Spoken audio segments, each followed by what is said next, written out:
Hello, I'd like to share with you how I built a floating bed. As you can see, the bed frame doesn't have legs, but it does have a base that's offset from the edge of the bed.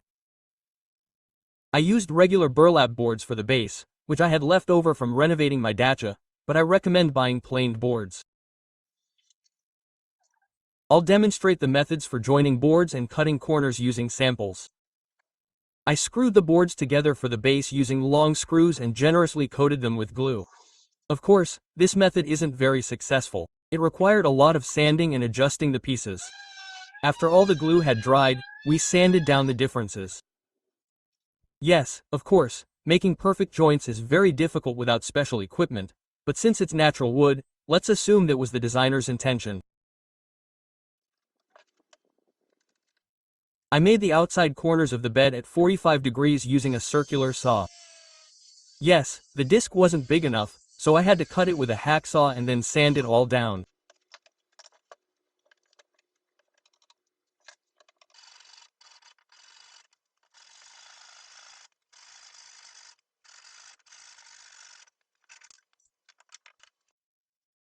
If you're making 45 degrees angles the same way, start with the corners and then trim the board to size.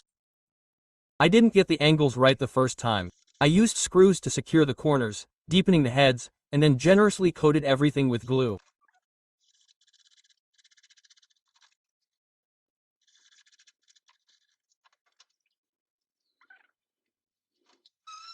Once we were done, I sanded the bed to finish. I used 180 grit sandpaper for the finishing.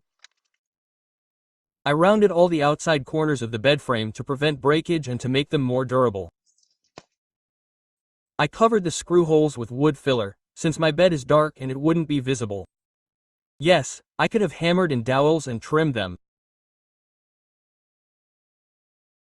The frame contains the bed and all the load-bearing parts. I also screwed everything together and riveted them. When connecting the base to the frame, I didn't use glue, I just screwed everything together.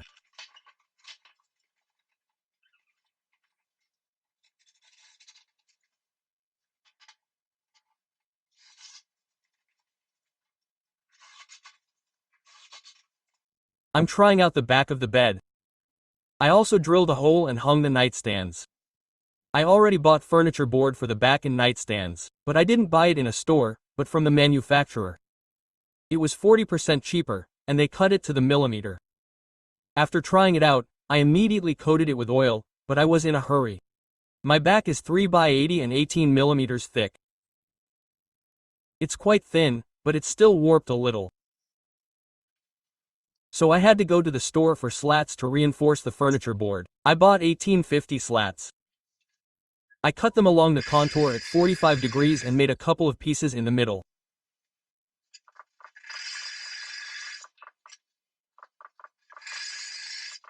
Even though the slats are planed, we'll still sand them all down. Also, their edges and corners. We also make holes for the screws and for the heads.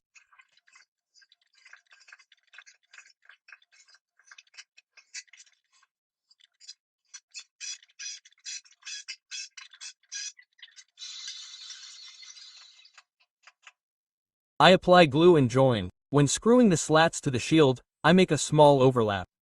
This way, after sanding, the joint becomes almost invisible.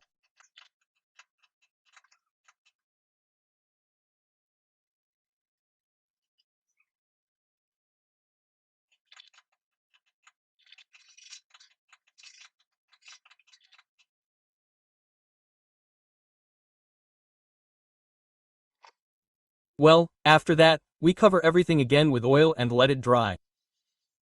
After the oil, we varnish. I used urethane alkyd yacht varnish that I had left over from coating the polo, but I don't recommend you use it.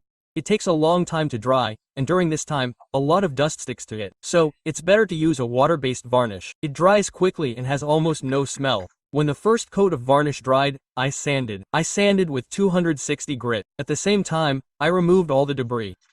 We apply the second coat of varnish. I applied the varnish with a short nap roller. I tried with a brush, but it resulted in a lot of drips.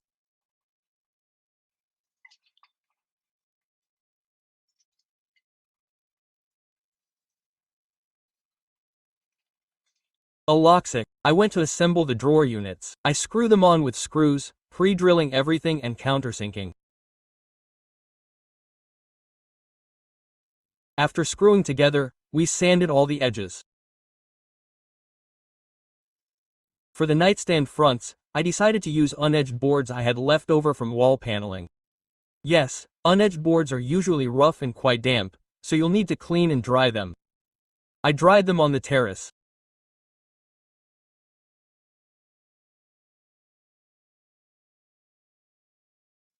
I immediately smoothed out any rough edges with a plane, but then I sanded everything down.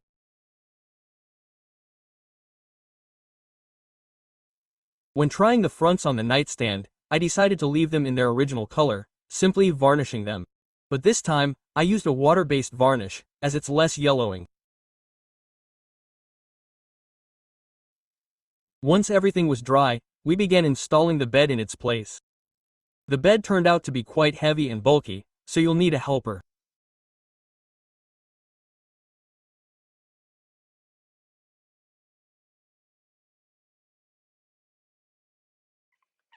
I screwed the back wall of the bed with furniture screws, a screwdriver, and maybe even a regular screw. The holes were already pre-drilled.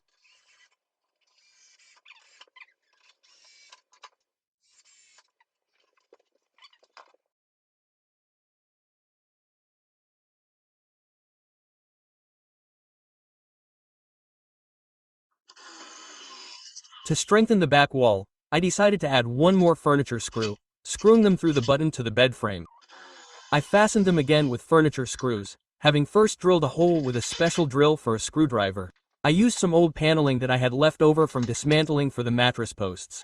It's only 15 millimeters thick though. I hope it doesn't break, but if it does, we'll replace it. Before installation, I pre-drilled a hole and tinned it. I fastened the posts at 4 centimeters intervals.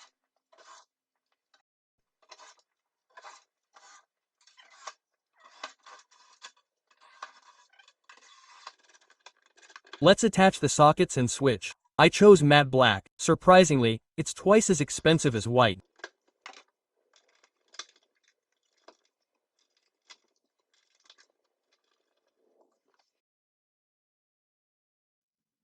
Then we attach the guide rail in the nightstand and the drawers.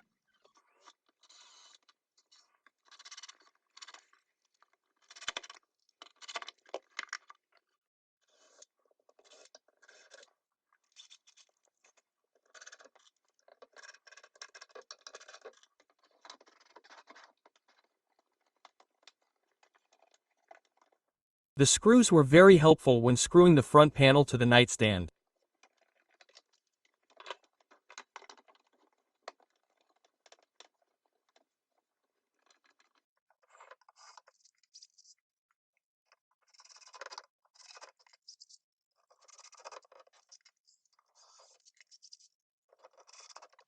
As you can see, I decided against using a handle on the nightstand. I instead left a gap of 2.5 to 3 centimeters and a fillet at the bottom.